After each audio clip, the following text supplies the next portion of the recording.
Assalamualaikum Sobat Maktabatuna. Kali ini, kita akan membahas perjalanan hidup Syekhuna Uzairon Thoifur Abdillah. Selamat menyaksikan, dan jangan lupa like and subscribe.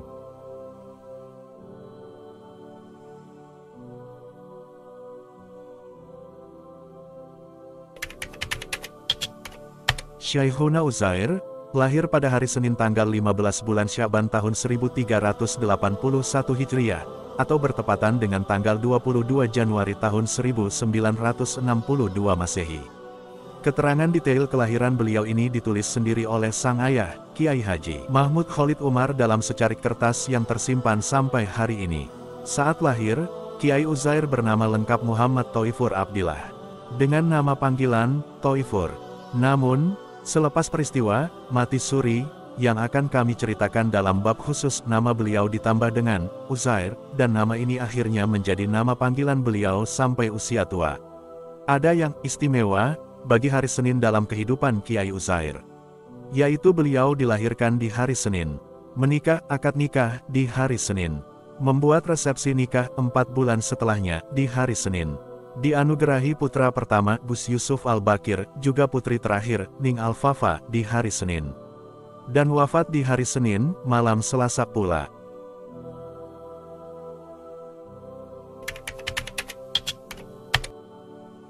Kiai Uzair lahir di tengah suasana keluarga yang penuh dengan keilmuan dan ketakwaan, lintas abad dan generasi. Ayah beliau, Romo Kiai Mahmud, adalah pendiri pondok pesantren Al-Fatah Temboro, sekaligus mursyid tarekat Naqsyabandiyah Khalidiyah. Kakek beliau dari ayah, Kiai Sidik, merupakan tokoh agama, juga badal tarekat Naqsyabandiyah Khalidiyah. Banyak berguru dengan para masyayikh di Madiun sekitarnya. Kakek beliau dari ibu, ayah dari ibu beliau, Kiai Mahfuz Serut, merupakan kiai alim lulusan beberapa pesantren, Kerten Ngawi, Mangun Sari Nganjuk, dan Tegal Rejo, Semen Magetan. Nenek dari ayah, yaitu Nyai Thohiroh, merupakan putri dari Kiai Zainal Mustafa, salah satu kiai pembabat desa Sobontoro, Magetan. Sedangkan nenek dari ibu, Nyai Aminah, merupakan putri dari seorang kiai tersohor di Ngawi, yaitu Kiai Ghazali Kerten Mursyid tarekat Naqsyabandiyah Khalidiyah, yang juga merupakan guru dari Romo Kiai Mahmud. Dari sini, kita bisa melihat bagaimana kondisi dan suasana keluarga Syekhuna, penuh dengan ketakwaan, keilmuan, dan amalan agama. Untuk lebih detailnya, silahkan Anda membaca buku Mas Hasan Biki yang berjudul Sang Muassis, sebuah buku yang menceritakan kisah perjalanan hidup Romo Kiai Mahmud Khalid Umar rahimahullah.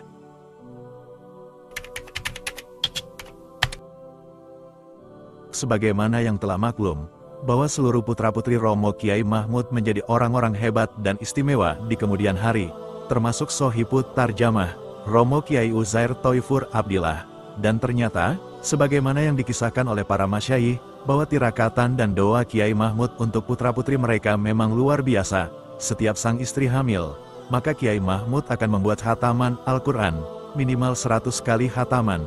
Selain tentu saja, beliau juga menambah kesungguhan dalam doa hariannya.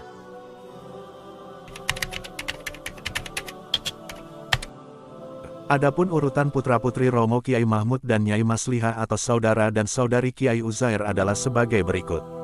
1. Nyai Hajah Masrohah, Buro. 2. Sohib Tarjamah, Romo Kiai Uzair. 3. Nyai Hajah Fatimah Al-Zahro. 4. Nyai Hajah Khalidah. 5. Romo Kiai Umar Fatullah. 6. Romo Kiai Ubaidillah Ahror. 7. Nyai Hajah Mawaridah Sofiyah, Bu Efif.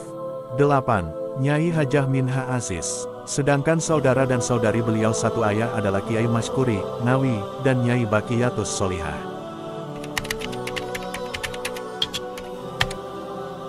Masa kecil Syekhuna selalu menggunakan bahasa Jawa halus. Semua saksi hidup Syekhuna bersepakat bahwa beliau adalah sosok yang sudah nampak keistimewaannya sejak masih kecil. Dari kecil, beliau selalu berbicara menggunakan bahasa halus kromo inggil. Apalagi kepada kedua orang tua beliau. Selain menggunakan tutur kata halus, tindak tanduk beliau juga sangat sopan. Keistimewaan ini sangat dibanggakan oleh sang ayah, Romo Kiai Mahmud. Di banyak kesempatan, Kiai Mahmud selalu mengatakan bahwa hendaknya seluruh putra-putrinya meniru Uzair, penurut dan selalu menggunakan bahasa Jawa halus.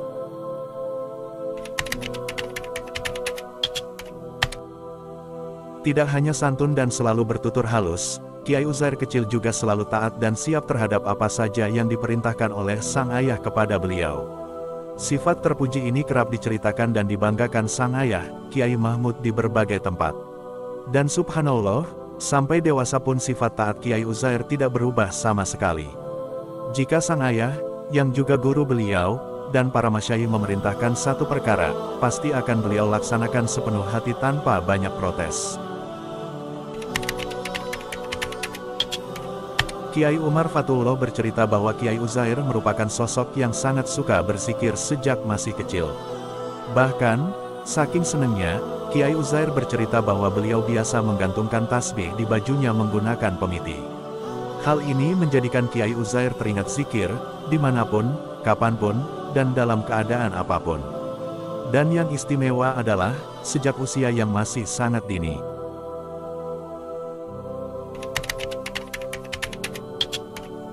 Yang namanya anak kecil pastilah biasa menangis. Karena memang itulah yang mereka mampu. Demikian pula dengan Kiai Uzair kecil, beliau juga biasa menangis. Namun ada yang berbeda dengan tangisan Kiai Uzair kecil. Bu Nyai Fatim bercerita bahwa Kiai Uzair jika menangis tidak teriak-teriak memanggil nama ibunya, ayahnya, atau teriak-teriak tidak jelas. Kiai Uzair jika menangis kerap menyebut Allah, Allah, Allah. Tentu saja kebiasaan seperti ini sangat langka. Hanya anak dengan pendidikan dan doa khusus saja yang dapat melakukannya. Syekhuna Uzairon juga dikenal sebagai sosok yang istiqomah sholat malam atau tahajud sejak kecil. Biasanya, Kiai Uzair ikut sholat sunnah malam berjamaah sholat malam bersama sang ayah. Nah, pernah suatu malam, sang ayah tidak membangunkan Kiai Uzair kecil untuk ikut sholat malam berjamaah di masjid.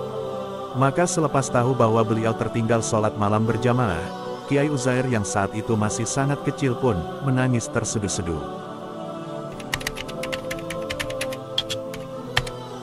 Pak Basori Jungke, salah satu teman Kiai Uzair saat MI, Madrasah Ibtidaiyah, bercerita bahwa Kiai Uzair termasuk anak yang menjaga aurat sejak kecil.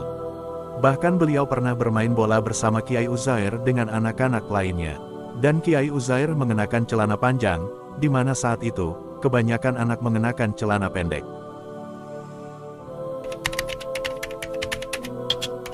Pulang sekolah berjalan sambil merem. Benar-benar sosok yang istimewa sejak kecil.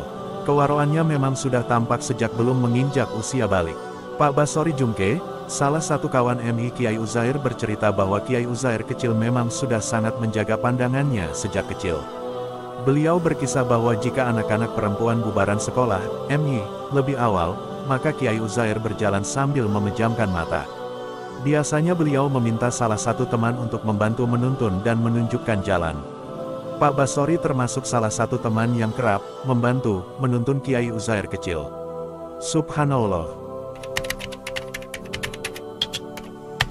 Selain tidak mau melihat wanita, saat masih kecil, Kiai Uzair juga tidak mau dilihat oleh wanita. Umi Fatim pernah bercerita bahwa suatu ketika, selepas pulang sekolah MI, tiba-tiba anak-anak perempuan keluar dari kelas secara bersamaan. Melihat hal ini, Kiai Uzair pun nampak malu dan ketakutan. Saking takutnya, beliau merapatkan badannya ke tembok, bahkan nampak pucat, dan hampir-hampir saja pingsan. Menurut beberapa alumni Al-Fatah tahun 70-an yang berhasil kami wawancara, Kiai Uzair muda tergolong cukup akrab dengan para santri. Beliau banyak seraung dan bergaul akrab dengan banyak santri, bukan tipe penyendiri, apalagi terkesan sombong. Kiai Uzair juga termasuk teman yang dermawan. Beliau biasa mengajak teman-teman sekelas MI-nya untuk makan bersama. Hampir selepas bermain, seperti kuda-kudaan ala anak-anak, beliau selalu mentraktir teman-temannya. Demikian kenang Bu Nyai Fatimah. Peristiwa ini cukup banyak beredar di kalangan orang-orang dulu. Bahkan, sebagian kawan Syekh Uzair di Makkah dan Mesir banyak juga yang tahu, melalui cerita Kiai Uzair sendiri. Pada saat usia Kiai Uzair sekitar 7 tahunan, beliau pernah tiba-tiba tidak sadar. Cukup lama, yaitu hampir 12 jam. Bahkan, ada yang melihat bahwa beliau sempat tidak bernafas selama 15 menit. Nah, Dalam pingsan atau mati suri ini, Kiai Uzair kecil seperti diajak seorang malaikat dengan mengenakan jubah hijau berkeliling ke surga dan neraka. Beliau juga melihat bagaimana keadaan orang-orang yang ada di dalamnya. Dan dalam peristiwa ini juga, dan ini yang luar biasa, Kiai Uzair seperti diajak keliling lorong-lorong dan jalanan di kota Mekah Al-Mukarramah, bahkan calon asrama yang kelak akan beliau tempati, asrama Falak. Oleh karena itu, ketika Kiai Uzair menginjakkan kakinya pertama kali di Makkah untuk studi, beliau seakan diajak untuk mengenang kembali apa yang telah beliau lihat di alam mimpi. Hampir seluruh lorong, jalanan, dan tempat yang beliau saksikan saat datang ke Mekah, sudah pernah beliau saksikan di alam mimpi ketika pingsan tersebut. Masih cerita pingsan atau mati suri Kiai Uzair. Dalam peristiwa ini, selain diajak jalan-jalan, Kiai Uzair juga diberi 2 senjata oleh malaikat tersebut. 2 senjata ini pun ditafsiri oleh Kiai Uzair sebagai tugas besar beliau, yaitu tugas di dalam, yang meliputi pesantren dan suluk Thariqah Naqsyabandiyah, lalu tugas di luar, yaitu dakwah tabligh. Dan, 2 senjata, ini pun benar-benar beliau pegang dengan serius sampai akhir hayatnya. Subhanallah. Pernah saat usia Kiai Uzair sekitar 7 tahunan, beliau terjatuh di bawah pohon talok. Saat itu, tanpa sebab, Kiai Uzair tiba-tiba terjatuh dan tersungkur. Wajah beliau pun lebam, membiru dan bahkan sedikit meliot. Kemudian Kiai Uzair kecil pun dibawa ke pangkuan sang ibu, Nyai Maslihah. Melihat putranya lebam dan meliot, sang ibu untungnya tidak panik. Nyai Maslihah langsung membaca 1 wirid, yang merupakan ijazah dari Kiai Muhajir Endresmo untuk tolak sihir. Selepas dibacakan wirid tersebut, Kiai Uzair langsung sembuh, dan meliotnya lurus seketika. Disinyalir kuat bahwa hal ini disebabkan oleh sihir.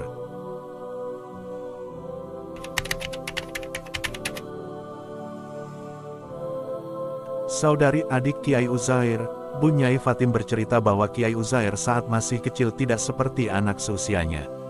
Beliau tampak lebih dewasa, jauh dari yang seharusnya. Pernah saat kelahiran Kiai Ubaid, saat itu Kiai Uzair berusia sekitar 11-12 tahun, Kiai Uzair ikut membantu proses kelahiran seakan anak yang sudah dewasa. Beliau berdoa dengan serius dan merengek-rengek seakan ikut merasakan apa yang sedang dialami oleh sang ibu. Juga di tahun yang sama, saat Kiai Uzair berusia sekitar 11-12 tahun, beliau memberi pertanyaan kepada sang adik, apa jamak dari lafadz miskin.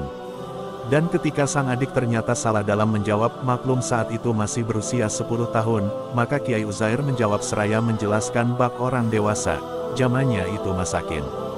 Miskin-miskinani masakin. Di antara keistimewaan Kiai Uzair, semenjak beliau muda adalah kurang begitu suka dengan tempat-tempat keramaian yang penuh goflah, apalagi kemaksiatan. Pernah, di tengah sakit beliau yang cukup parah, maka salah satu ahli kesehatan meminta beliau agar pergi ke Telaga Sarangan. Hal ini agar pikiran Kiai lebih segar, dan dapat menghirup udara yang segar pula. Sesampainya di Sarangan, Kiai Uzair justru berkata bahwa beliau tambah sumpek. Dan juga bercerita bahwa seumur hidupnya, Kiai Uzair hanya pernah ke Sarangan 2 kali.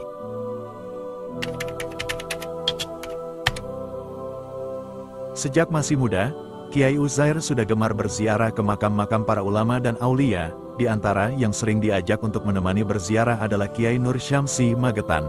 Beberapa makam yang sering dikunjungi oleh Kiai Uzair muda adalah makam Sunan Ampel Surabaya, makam Kiai Abu Syamsuddin Batu Ampar, Pamekasan, Madura, Komplek Pemakaman Kiai Sido Sermo Surabaya, dan makam Sayyid Sulaiman Mojo Agung.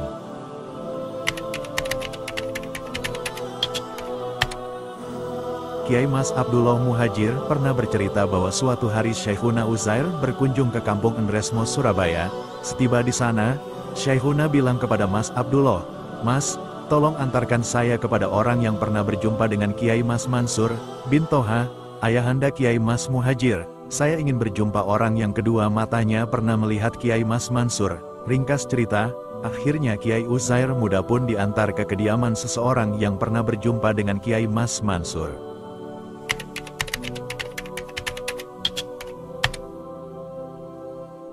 Bukan hanya suka berziarah kepada para ulama yang sudah wafat makam aulia, Kiai Uzair muda juga sangat senang berziarah kepada para ulama yang masih hidup sowan. Tidak terhitung berapa banyak ulama dan kiai yang beliau kunjungi. Nama-nama seperti Kiai Ali Masum Krapyak, Kiai Mahrus Ali Lirboyo, Kiai Muhajir Endresmo, Kiai Dimyati Banten, merupakan di antara deretan kiai yang kerap beliau sowani. Beliau juga pernah datang jauh-jauh ke Cirebon, Jawa Barat, tepatnya di pesantren Buntet, hanya untuk sowan kepada Kiai Fuad Hashim, sekaligus ziarah ke komplek pemakaman Masyai Buntet.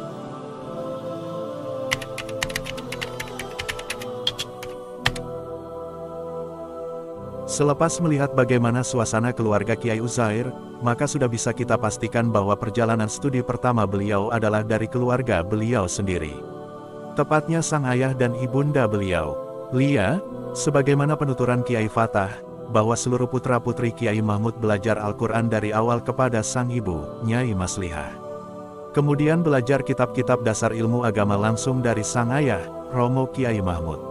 Untuk urusan ngaji kitab, keluarga beliau, memang Kiai Mahmud tidak main-main dan tidak mau mengambil resiko. Beliau sendiri yang mengajari keluarga beliau dari dasar. Selain ngaji dengan sang ayah, saat menginjak kelas ibtidaiyah, MI Kiai Uzair muda juga mondok di beberapa tempat. Namun hanya di bulan Ramadan atau istilahnya, ngaji pasaran. Beliau pernah ngaji pasaran di pesantren Romo Kiai Abdul Hamid Pasuruan, nanti akan kami ceritakan profil singkat beliau, dan Kiai Jamal bin Fadil Batokan.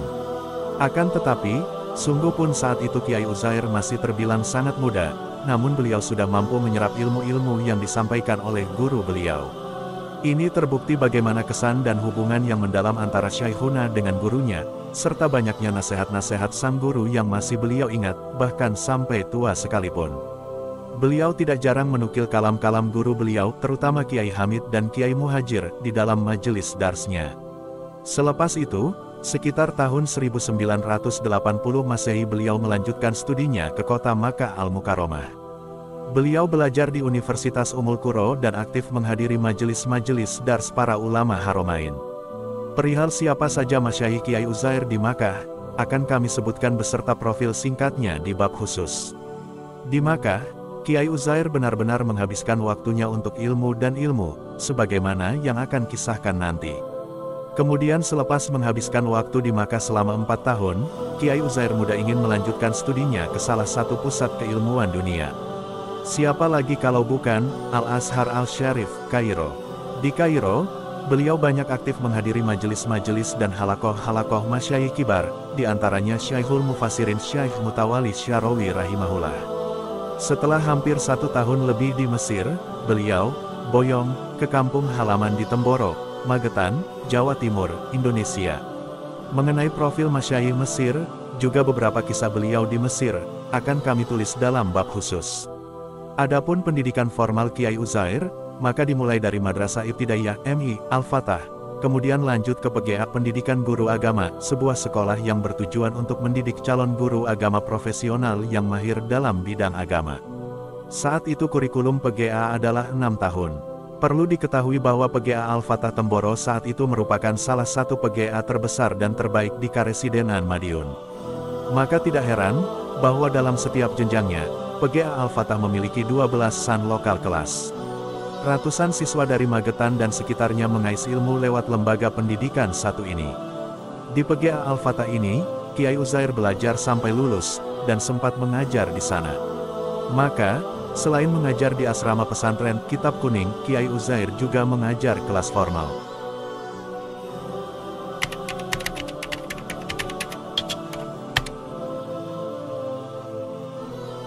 Saat pertama kali mendaftar ke perguruan tinggi Makkah Al-Mukarramah, maka Kiai Uzair agak sedikit kesulitan. Akhirnya, Kiai Uzair ingat kembali tentang apa yang dipesankan oleh Kiai Hamid sebelum beliau berpamitan kepada beliau untuk berangkat melanjutkan studi. Kiai Hamid saat itu berpesan, "Sing penting restu ibu. Yang terpenting adalah ridho ibu." Maka seketika itu juga Kiai Uzair menghadap sang ibu, Bu Nyai Maslihah, dan bertanya, "Apakah ibu belum rela saya berangkat?" Dan benar saja, ternyata sang ibunda belum merestui, sebab saat itu usia Kiai Uzair dianggap terlalu muda. Masih sekitar 17 tahun. Maka selepas sang ibu merestui keberangkatan, Seketika Kiai Uzair dapat panggilan dari dua tempat, maka Al-Mukarramah dan Riyadh. Dan Kiai Uzair tentu lebih memilih ke Universitas Ummul Qura, maka Al-Mukarramah.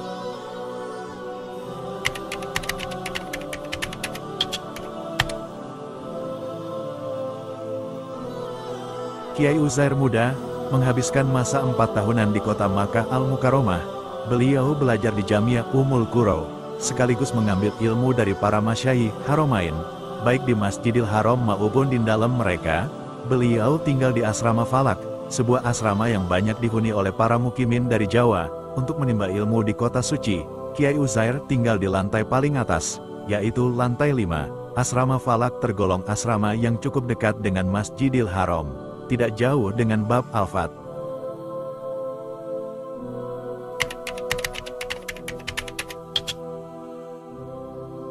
Biasanya majelis-majelis masyayikh Al-Haram diadakan di dalam atau kediaman mereka.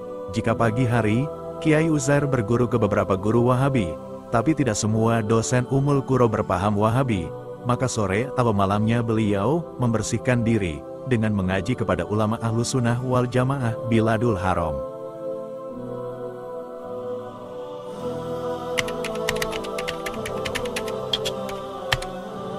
Di antara amalan rutin Kiai Uzair muda saat di Makkah adalah membuat program syawir, yaitu, beberapa orang berkumpul membuat halaqah, lalu satu orang membaca dan memaknai ibarat kitab, kemudian membuka pertanyaan untuk didiskusikan.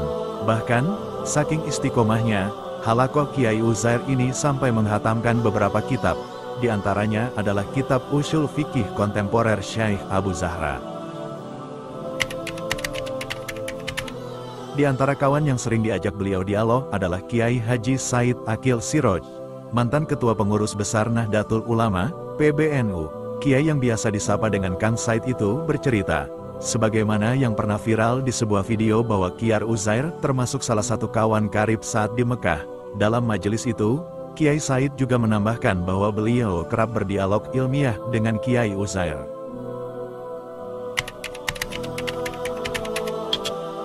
Selain suka dialog ilmiah, syawir, hadir majelis masyayikh, beliau juga merupakan pengunjung tetap perpustakaan. Ini diakui sendiri oleh kawan-kawan beliau di Makkah. Kiai Uzair juga pernah berkata kepada adik beliau Kiai Umar Fatullah, "Aku ketika di Makkah, hidupnya sehari-hari hanya di kamar, masjid, dan perpustakaan, maka sangat wajar jika di rumah beliau pun, di Ampel, Pondok Tengah atau Pusat, memiliki 2 perpustakaan pribadi, dan salah satu perpustakaan pribadi beliau, yang di bagian ruang tamu Ampel, barangkali adalah perpustakaan literasi Islam terlengkap sekaresidenan Madiun."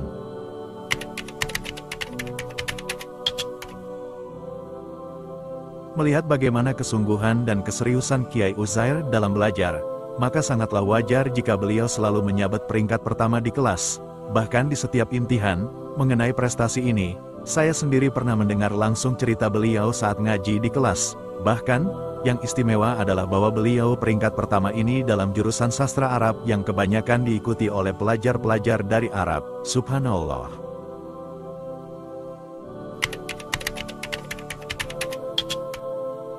Ahli ilmu, ahli zikir, dan ternyata beliau juga tergolong santri yang suka khidmat atau melayani sesama.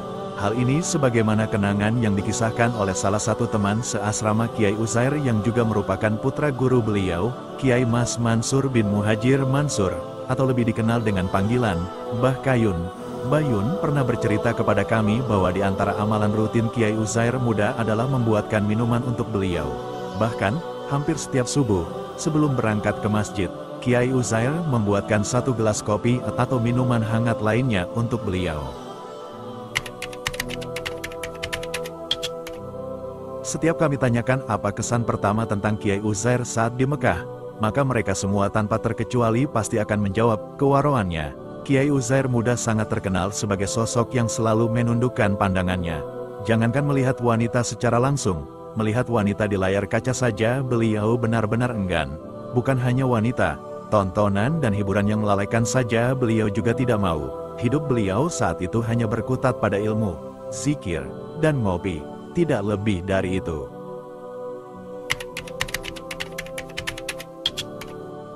Hampir seluruh kawan Kiai Uzair saat di Makkah, maupun di Mesir bersepakat bahwa Kiai Uzair adalah sosok yang tawadhu. Bahkan, saat kami sowan salah satu kawan akrab beliau di asrama Falak, yaitu Kiai Haji Mustafa Akil Siroj, pengasuh Ponpes Kempek Cirebon, dan menantu Mbah Kiai Maimun Zubair, lalu bertanya apa kesan yang paling terkenang tentang Kiai Uzair saat di Mekah, maka seketika beliau langsung menjawab, alim dan tawadhu, akhlaknya luar biasa.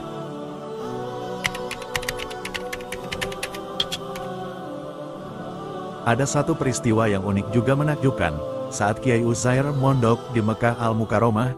Saat itu, ada salah satu kawan Kiai Uzair yang memaksa beliau untuk menemani nonton sebuah film. Sebenarnya, Kiai Uzair tidak mau, beliau menolak. Namun, karena yang mengajak memaksa, apalagi lebih tua, dan cukup beliau segani, maka akhirnya beliau terpaksa menuruti ajakan kawannya. Ringkas cerita, saat menonton film tersebut, Kiai Uzair memejamkan mata dan akhirnya tertidur. Dan saksi mata bercerita kepada saya bahwa beliau benar-benar tertidur. Akan tetapi, sepulang dari tempat menonton film tersebut, Kiai Uzair langsung masuk kamar, menangis dan bertaubat kepada Allah, seolah-olah beliau baru saja mengerjakan dosa besar. Bahkan tidak sampai di sini, Kiai Uzair juga enggan diajak bicara oleh teman-temannya sampai 3 hari. Setiap beliau ditanya, "Kamu marah sama kami?" Maka beliau selalu menjawab, "Tidak, saya marah kepada diri saya sendiri."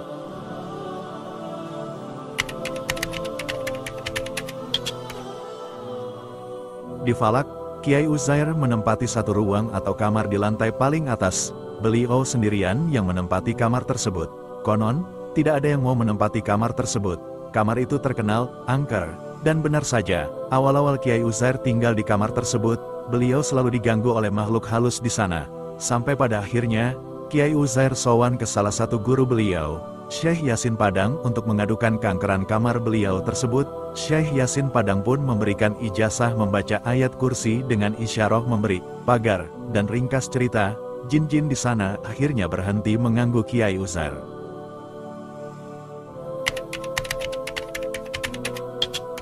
Hampir diculik bangsa jin dan pentingnya silsilah guru. Kisah ini diterima oleh Umi Fatim langsung dari sang kakak, Syekhuna Uzair. Bahwa suatu ketika, antara tidur dan terjaga, Kiai Uzair seakan didatangi oleh sekelompok bangsa jin. Mereka semua berjubah, sepertinya kaum santri, bukan jin abangan. Sesampainya di dekat Kiai Uzair, mereka mulai berbincang satu sama lain. Kasak kusuk ini pun didengar oleh Kiai Uzair. Dan di antara percakapan mereka adalah, bagaimana jika kita bawa saja anak muda ini? Mendengar percakapan itu, Kiai Uzair sedikit khawatir dan takut. Malum, bagaimanapun juga mereka adalah bangsa jin, bukan dari kalangan manusia.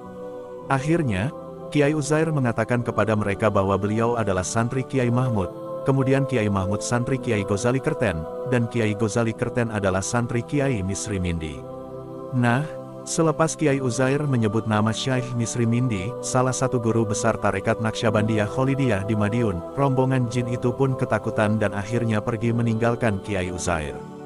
Barangkali, rombongan atau salah satu dari rombongan tersebut mengenal Syekh Misri Mindi, sehingga mereka pun ketakutan dan kabur. Dari sini, kita bisa mengambil pelajaran bagaimana pentingnya memiliki guru, dan menjaga hubungan dengan para guru.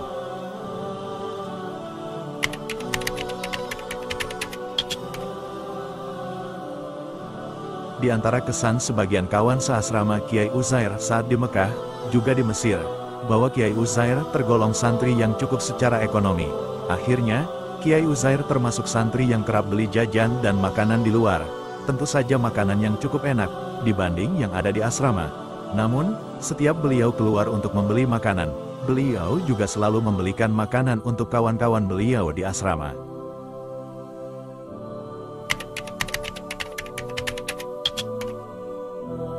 Setiap melintas di depan toko kitab, pasti Kiai Uzair mampir, lalu beli 1-2 kitab. Demikian kenang Kiai Hasan Buduran Sidoarjo, salah satu kawan akrab Kiai Uzair saat di Mesir. Dan kitab-kitab yang beliau beli, tidak hanya berujung di rak buku sebagai koleksi atau hiasan, namun benar-benar beliau baca sampai hatam.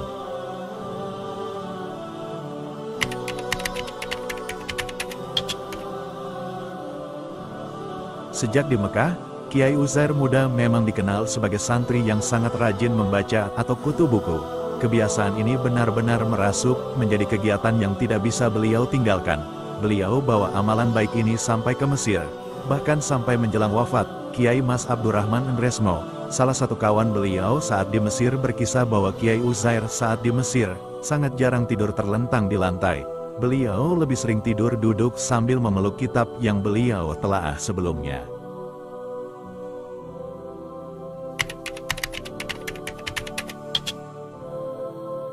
Karena berdesakan dengan wanita, lagi-lagi kisah betapa waronya Kiai Uzair. Kisah ini kami dengar langsung dari kawan karib Kiai Uzair, Kiai Hasan Buduran. Beliau bercerita bahwa suatu hari, Kiai Uzair bersama Kiai Hasan sedang bepergian dengan menggunakan angkutan bis umum. Namun, tidak lama kemudian masuklah beberapa wanita. Maka sontak seketika itu juga, Kiai Uzair turun dan mengajak Kiai Hasan juga ikut turun. Selepas turun, beliau mencari mobil taksi, lalu menaikinya. Awalnya, Kiai Hasan merasa sedikit aneh, namun akhirnya beliau paham keinginan Kiai Uzair. Kiai Uzair lebih memilih bayar lebih mahal, asalkan terjaga dari fitnah wanita. Subhanallah.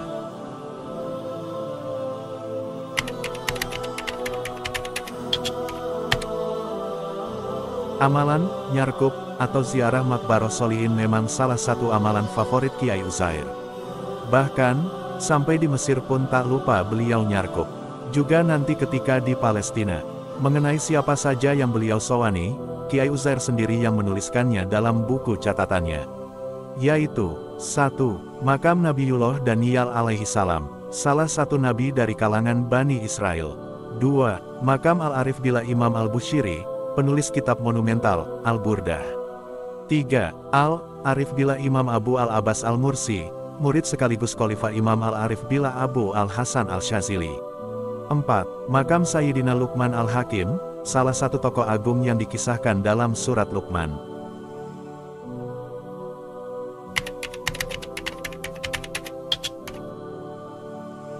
Beliau menuju Mesir, tentu saja sebab Kiai Uzair ingin melanjutkan studinya ke Al-Azhar Al-Syarif.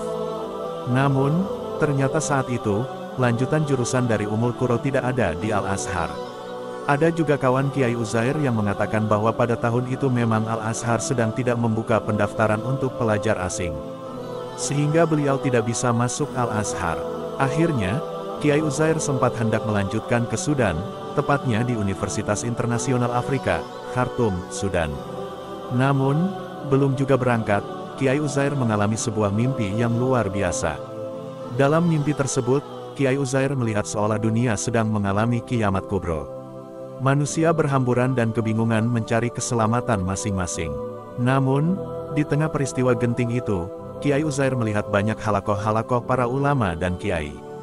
Di antaranya ada halakoh Kiai Hamid Pasuruan. Akhirnya, Kiai Uzair pun sowan kepada Kiai Hamid.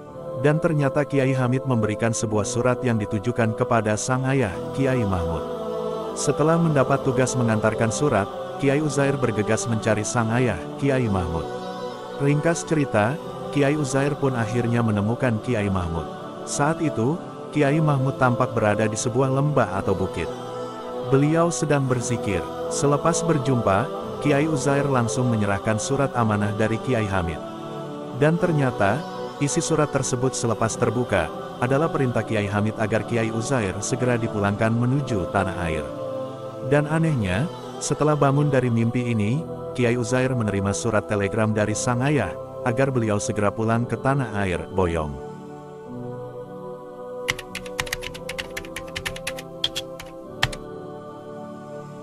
Santri alim alamah yang mengamalkan ilmunya, demikianlah ungkapan yang tepat untuk Kiai Uzair muda.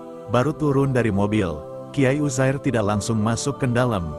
Beliau lebih memilih untuk berjalan menuju masjid pusat.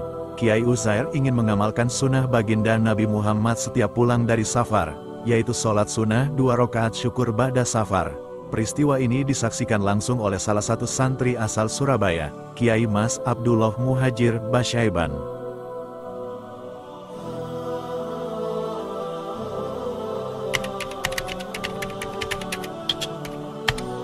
Guru-guru Syekhuna Uzair, Masyayikh Jawa. 1. Sang ayah, Romo Kiai Mahmud Khalid Umar. 2. Kiai Abdul Hamid Pasuruan. 3. Kiai Muhajir Endresmo. 4. Kiai Jamal bin Fadil. Batokan Kediri. 5. Kiai Dimyati Abah Dimyati Banten. 6. Kiai Ali Masum Krapyak. 7. Kiai Dalhar, Watu Congol. Masyaikh Haromain. 1. Sayyid Muhammad bin Alawi Al-Maliki. 2. Syekh Muhammad Yasin bin Isa Al-Fadani Al-Maliki. 3. Syekh Ismail Zain Al-Yamani. 4. Syekh Abdullah bin Said Al-Lahji. 5. Syekh Ali As-Sobuni. 6. Syekh Tontowi Al-Azhari. 7. Syekh Abdul Karim Al-Banjari. 8. Sayyid Sabik, Masyaikh Mesir. 1. Syekh Mufasir Mutawali Al-Syarawi. Masyaikh India. 1. Maulana Inamul Hasan. 2. Maulana Muhammad Umar Al-Palampuri.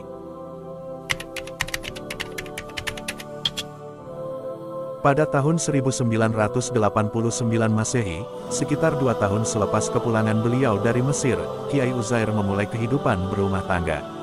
Beliau menikah dengan seorang wanita istimewa, pilihan guru dan orang tua beliau.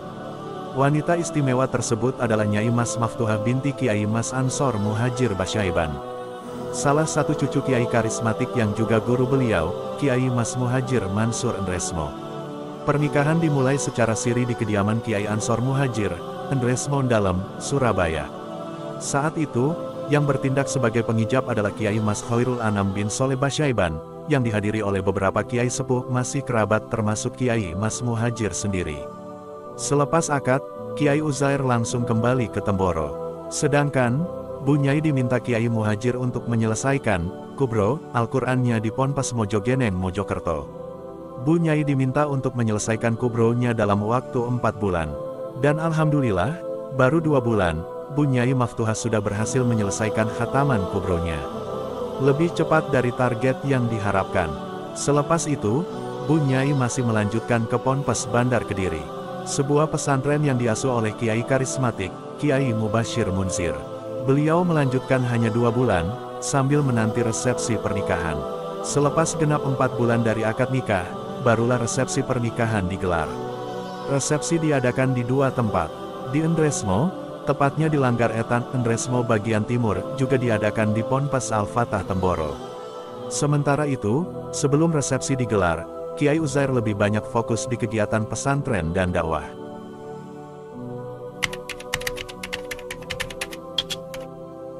Ada kisah unik tentang sarung yang digunakan Kiai Uzair saat menikah. Ternyata itu bukan sembarang sarung. Sarung keramat. Sarung yang beliau pakai adalah sarung BHS. Barangkali orang Jawa Timuran tahu semua tentang sarung BHS. Namun, bukan busnya yang istimewa. Yang memberi BHS itulah yang istimewa. Lia, sarung yang beliau kenakan adalah sarung pemberian Kiai Haji Mas Muhajir Endresmo. Bahkan, sarung tersebut bukan diberikan saat menjelang akad. Jauh dari itu, sarung keramat ini ternyata diberikan kepada Kiai Uzair saat mondok di kota Makkah Al-Mukarramah. Barangkali, sebenarnya pemberian sarung tersebut merupakan isyarat bahwa Kiai Uzair akan dinikahkan dengan salah satu cucu beliau.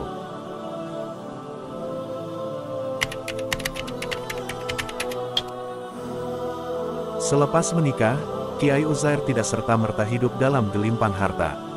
Beliau membangun rumah tangga dengan cukup sederhana. Saat itu, beliau belum memiliki kendaraan mobil pribadi. Kendaraan pribadi masih ikut sang ayah, juga beberapa kebutuhan lainnya, sampai lahirnya putra pertama, Gus Yusuf Al-Bakir. Memang demikianlah kisah keluarga yang akan melahirkan orang-orang hebat. Biasanya ditempa dengan kehidupan yang sederhana, bahkan tidak sedikit yang serba mujahadah. Keadaan yang keras akan melahirkan orang-orang kuat. Sebaliknya, keadaan yang terlalu longgar akan melahirkan orang-orang lemah. Dari pernikahan barokah ini, Kiai Uzair dikaruniai putra-putri istimewa, yaitu 1. Gus Muhammad Yusuf Al-Bakir. 2. Gus Kolil Ahmad As-Sodik. 3. Ning Rohil Atikiyah. 4. Ning Maslihah. 5. Gus Mahmud Al-Hasan. 6. Ning Hajiru Ila Toyibah. 7. Ning Sayyidah Aisyah. 8. Ning Maryam Al-Batul. 9. Ning Aminah Hasna. 10. Gus Muhammad Hamid. 11. Ning Al-Fafa.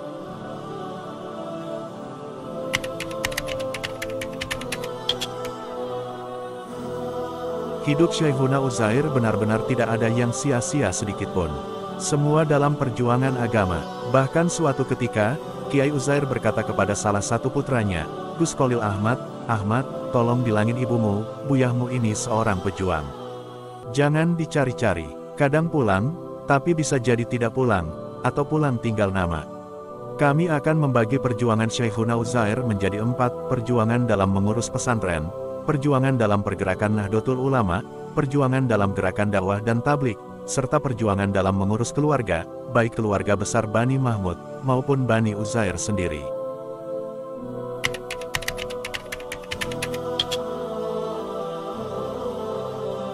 Saat masih muda, sebelum berangkat melanjutkan studi ke Makkah, juga belum menikah, Kiai Uzair muda sudah membuat terobosan di madrasah. Beliau membuat kelas yang khusus berisi pemuda-pemuda kampung Temboro. Kelas ini bernama Kelas Sifir. Kiai Umar Fatullah termasuk salah satu santri di kelas ini.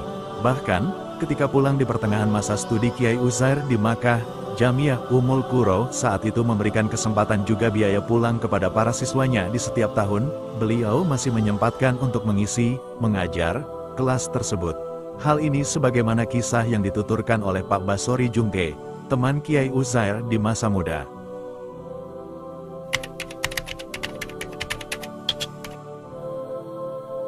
Istighosah malam merupakan salah satu amalan dan senjata andalan para kiai di Nusantara, termasuk Masyai Temboro.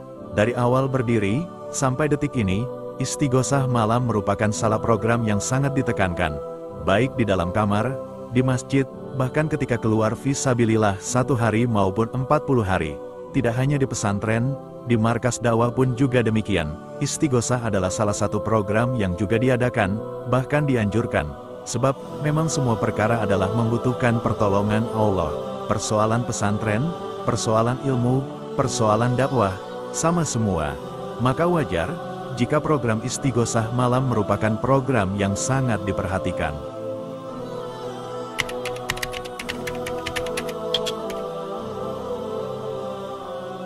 Di antara perjuangan cukup mujahadah dalam istighosah adalah istighosah di tengah malam yang dingin, dan di tempat yang tidak beratap, tidak semalam 2 malam, atau sebulan 2 bulan.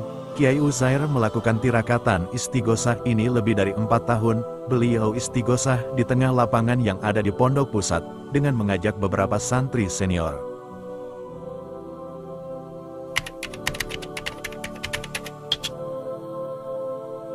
Pernah saat Kiai Uzair mengunjungi Pakistan, untuk menghadiri acara ijtima sekaligus sambang adik beliau, Kiai Ubaidillah Ahror, Kiai Uzair bermimpi ada hatif, suara tanpa rupa, bahwa di Temboro akan hidup suasana kajian hadits Nabawi sebagaimana zaman Imam Tirmizi. Maka selepas itu, Kiai Uzair menceritakan mimpinya kepada Kiai Ubaid, dan berpesan bagaimana nanti menghidupkan kelas hadits di Al-Fatah. Oleh karena itu, pelajaran pertama kelas daurah hadits adalah pelajaran Tirmizi, sesuai dengan mimpi yang dialami oleh Syekhuna Uzair.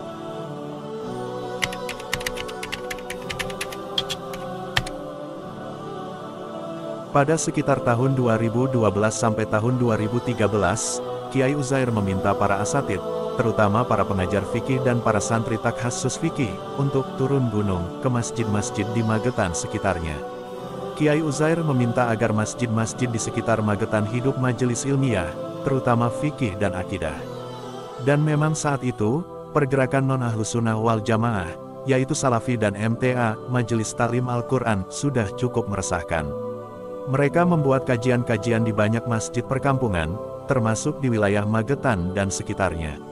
Oleh karena itu, sebagai bentuk benteng juga perlawanan atas pergerakan non-aswaja ini, Kiai meminta para asatis untuk membuat majelis akidah dan fikih di masjid-masjid kampung. Untuk metodenya, Kiai Uzair meminta untuk membuka majelis dengan tahsin Al-Quran, ditalfis, kemudian masuk pemaparan akidah 51 sifat 1 pertemuan, lalu bab fikih setingkat Fathul Qorib, dan ditutup dengan istighosah. Alhamdulillah, penulis sendiri turut aktif dan sendiko dawuh terhadap apa yang beliau titahkan. Kala itu, saya bersama salah satu ustadz senior Ustadz Eko Mahmudi, bergantian mengisi salah satu masjid di Desa Winong. Bermimpi jumpa Kiai Hashim Asy'ari. Selepas program masail ini berjalan beberapa waktu, pada suatu malam, selepas beliau bermusyawarah tentang program ini ke depannya, Kiai Uzair bermimpi jumpa salah satu guru sang ayah, Hadratus Syekh Hashim Asy'ari rahimahullah, Beliau tersenyum melihat Kiai Uzair, maka, senyum ini pun ditafsirkan oleh Kiai Uzair sebagai isyarat ridho dari Sang Maha Guru. Kisah ini penulis sendiri dengar saat pertemuan Kamis Pahing para asatid dan asatizah Ponpes Al-Fatah bersama Syekhuna Uzair.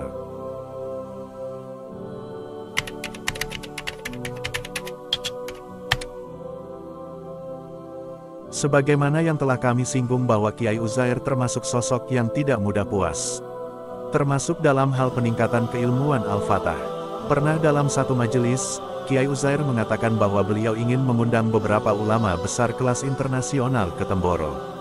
Di antara nama-nama yang disebutkan beliau adalah pakar hadits dan penulis produktif India, Maulana Muhammad Ilyas Al-Barbangkawi, pensyarah kitab Hayat Al-Sohabah. Beliau juga ingin mengundang Syekh Al-Imam Muhammad Ramadan Al-Buti, seorang mahaguru dalam ilmu kalam dan sirah asal Syria. Dan beberapa nama populer lainnya. Kiai Uzair juga pernah mengundang salah satu pakar sejarah Wali Songo, Dr. Kuswandi Surabaya. Beliau mengumpulkan para asatidz, dan beliau sendiri pun turut hadir dalam seminar tersebut.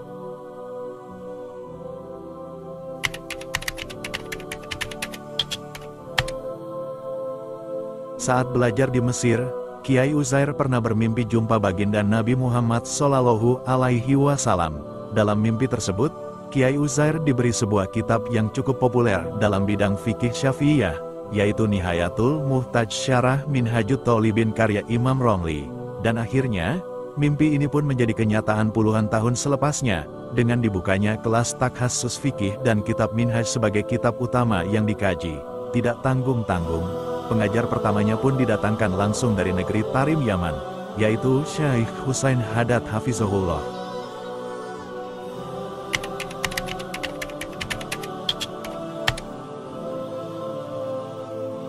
Nyai Fatimah bercerita kepada kami bahwa dulu Romo Kiai Mahmud berkeinginan bagaimana pesantren Al-Fatah hidup sunnah baginda Nabi Shallallahu Alaihi Wasallam. Namun, salah satu orang soleh saat itu, Bu Fatim lupa namanya, berkata bahwa hal itu akan terjadi di Al-Fatah, tapi bukan di era Kiai Mahmud. Al-Fatah akan hidup sunnah Nabawiyah saat di bawah asuhan putra beliau, Kiai Uzairon Thoifur Abdillah, dan memang benar. Akhirnya, Al-Fatah tergolong pesantren yang hidup sunnah Nabi, dari bangun tidur sampai tidur kembali.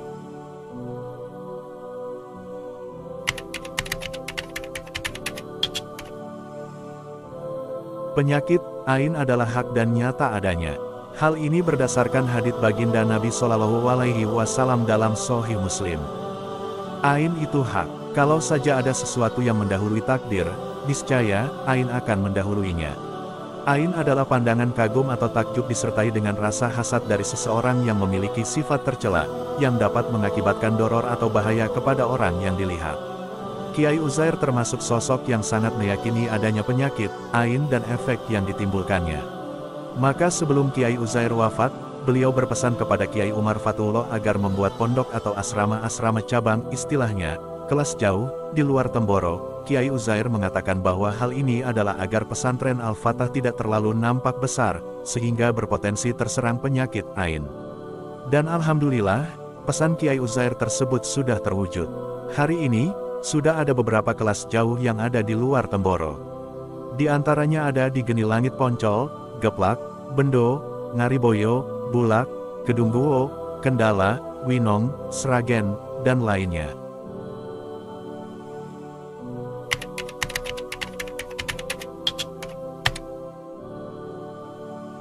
Syekhuna Uzair dan para masyayikh Al-Fatah lainnya tergolong kiai yang tidak hanya duduk di rumah.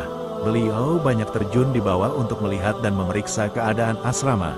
Santri yang pernah mengalami era Kiai Uzair pasti tahu bagaimana beliau kerap keliling kamar-kamar di asrama. Dan jika beliau berkeliling memeriksa asrama, maka hal yang terpenting yang beliau ingatkan pastilah soal kebersihan. Kendati pesantren Al-Fatah adalah tergolong pesantren salaf, namun beliau tidak ingin Al-Fatah menjadi pesantren yang kumuh dan kotor. Maka tidak heran, jika ada satu nasihat Kiai Uzair yang banyak ditempel di beberapa tempat di asrama sampai hari ini. Yaitu, jika Anda tidak mampu membersihkan, minimalnya jangan mengotori.